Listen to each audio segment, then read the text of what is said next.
అందరికీ నమస్కారం. ఈఎస్ఐసిలో insurance medical officer కావాలనేది మీ కల.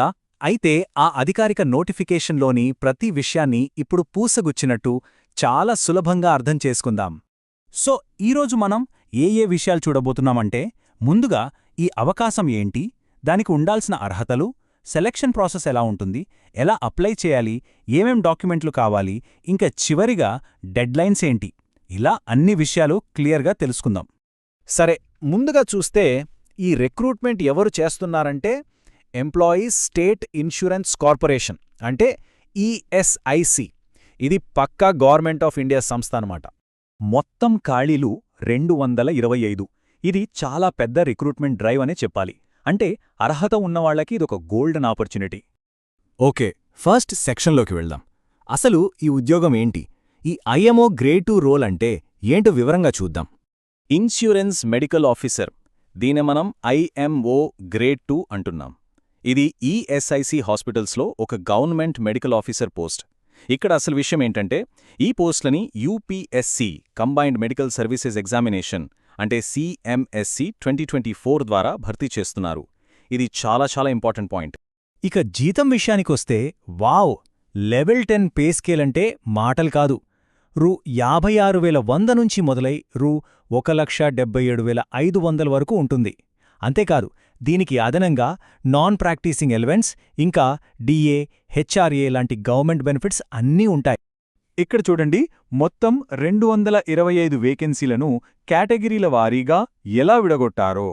అన్రిజర్వ్డ్కు 63, ఓబీసీకి 64, ఎస్సీకి 43, ఎస్టీకి 33, ఈడబ్ల్యూఎస్కు 22, ఇంకా పీడబ్ల్యూబీడీ వాళ్ళకి 62 పోస్టులున్నాయి. సో ఎవరికి ఎన్ని అవకాశాలున్నాయో ఒక క్లియర్ పిక్చర్ వస్తుంది. రైట్, ఇక చాలా ముఖ్యమైన సెక్షన్కి వచ్చేశాం. అదేంటంటే ఎలిజిబిలిటీ, అంటే అర్హతలు. ఈ పోస్టుకు దరఖాస్తు చేయాలంటే ఏమేముండాలో చూద్దాం. మరి ఈ ఉద్యోగానికి కావలసిన ముఖ్యమైన అర్హతలు ఉన్నాయో లేదో ఒక్కసారి చెక్ చేసుకుందామా? ఓకే, ఇక్కడ 3 చాలా ముఖ్యమైన పాయింట్స్ ఉన్నాయి. ఫస్ట్, సిఎంఎస్సి 2024 ప్రతిభా సేతు పోర్టల్లో అప్లికేషన్ చివరి తేదీ నాటికి పేరుండాలి. ఇది మస్ట్. సెకండ్, గుర్తింపు పొందిన ఎంబీబీఎస్ డిగ్రీ ఉండాలి. ఇక మూడవది, కంపల్సరీ రొటేటింగ్ ఇంటర్న్షిప్ పూర్తి చేసి ఉండాలి, లేదా అపాయింట్మెంట్ టైంకి పూర్తి చేయాల్సి ఉంటుంది. ఈ 3 చాలా కీలకం. ఏజ్ లిమిట్ విషయానికి వస్తే ఆగస్టు 1, 2020 నాటికి 35 ఏళ్లు దాటకూడదు. అయితే గవర్నమెంట్ రూల్స్ ప్రకారం ఎస్సీ, ఎస్టీ, ఓబీసీ, పీడబ్ల్యూడీ లాంటి కేటగిరీల వాళ్లకు ఏజ్ రిలాక్సేషన్ కూడా ఉంటుంది. సరే, అర్హతలు ఉన్నాయని అనుకుందాం. మరి సెలక్షన్ ప్రాసెస్ ఎలా ఉంటుంది? పరీక్ష నుంచి మెరిట్ లిస్ట్ వరకు ఎలా వెళ్తుందో చూద్దాం. చూడండి, ఇది 3 స్టెప్ల ప్రాసెస్. ఫస్ట్, యూపీఎస్సీ వాళ్ల ప్రతిభా సేతు పోర్టల్ నుంచి ఈఎస్ఐసి మీ డేటాను తీసుకుంటుంది. తర్వాత మీరు నేరుగా ఈఎస్ఐసికి సపరేట్గా ఒక అప్లికేషన్ పెట్టాలి. ఫైనల్గా మీ సిఎంఎస్సి 2024 మార్కుల ఆధారంగా ఈఎస్ఐసి ఒక మెరిట్ లిస్ట్ తయారు చేస్తుంది. సింపుల్ కదా?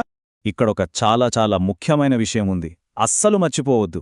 మీ సిఎంఎస్సి 2024 మార్కులను ఈఎస్ఐసితో పంచుకోవడానికి యూపీఎస్సికి పర్మిషన్ ఇస్తున్నట్టు మీరు అప్లికేషన్లో ఖచ్చితంగా సమ్మతి అంటే కన్సెంట్ ఇవ్వాలి. ఒకవేళ అది ఇవ్వలేదంటే మీ అప్లికేషన్ అక్కడికక్కడే రిజెక్ట్ అయిపోతుంది. So be very careful. Right, ఇవన్నీ తెలిసాక ఇక యాక్షన్లోకి దిగాలి. మరి ఎలా అప్లై చేయాలి, ఆ ప్రాసెస్ ఏంటో స్టెప్ బై స్టెప్ చూద్దాం. చాలా సింపుల్ ప్రాసెస్ ఇది. ఫస్ట్, అఫీషియల్ అప్లికేషన్ ఫామ్ నింపి సైన్ చేయండి. సెకండ్, అవసరమైన డాక్యుమెంట్లన్నింటినీ జిరాక్స్ తీసి సెల్ఫ్ అటెస్ట్ చేసి అటాచ్ చేయండి.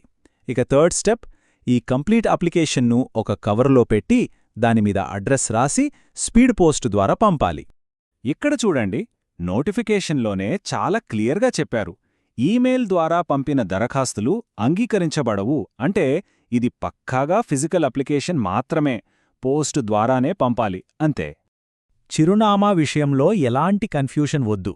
స్పీడ్ పోస్ట్ చేయాల్సిన అడ్రస్ ఇదే: the joint director, recruitment, ESI corporation, Panchdeep Bhawan, CIG Marg, New Delhi 110002.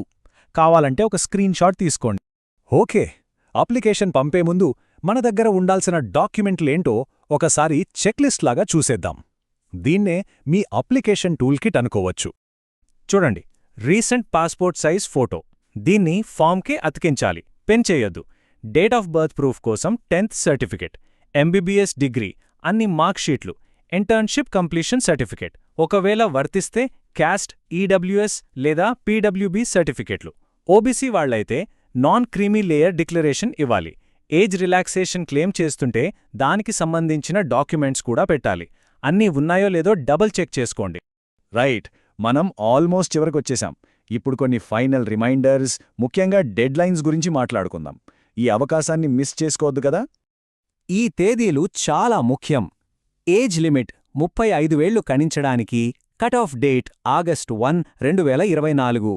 Applications పంపటానికి చివరి తేదీ ఫిబ్రవరి 17, 2026. అయితే కొన్ని మారుమూల ప్రాంతాల వారికి మాత్రం ఫిబ్రవరి 24, 2026 వరకు టైముంది.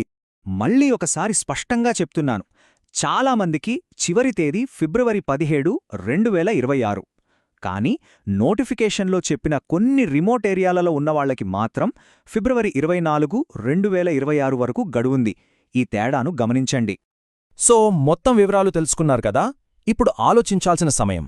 ప్రజలకు వైద్యసేవ చెయ్యాలనే మీ కెరీర్లో అడుగు పెట్టడానికి ఇది ఒక గొప్ప మార్గం కాగలదా? మీ భవిష్యత్తు గురించి ఆలోచించండి.